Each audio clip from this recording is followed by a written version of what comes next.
I've lived in Luray pretty much all my life. I literally grew up like 3 miles that way, so I'm very much rooted in this community. My name is Jenkins. I'm the store manager and owner of Skyline Paint Hardware in Luray, Virginia.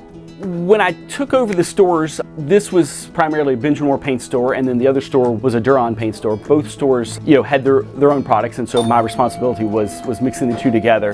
In addition, we had hardware, and so the first thing we did was actually cut a hole in the wall and take over a second section in the store.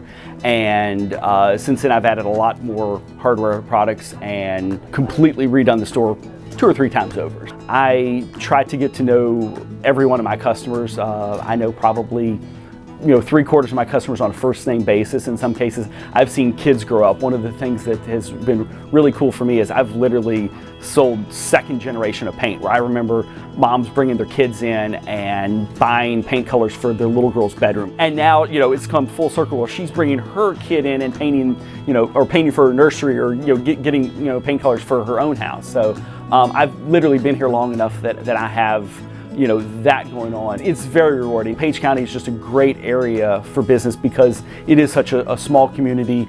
It's a lot of people moving in, but we still have a lot of locals that are very, very supportive of small business. Every year I've been here, we've seen at least a small amount of growth, and in the last few years we've seen a lot of growth. With more and more people moving in, more and more people doing Airbnbs, I'm really excited about the future of the store. I'm hoping and thinking that we're going to just continue to see more and more people buying local. I think long term, I would love to see somebody that would be willing to step in, buy the store, and continue to recognize the importance of community support and staying grounded in the community.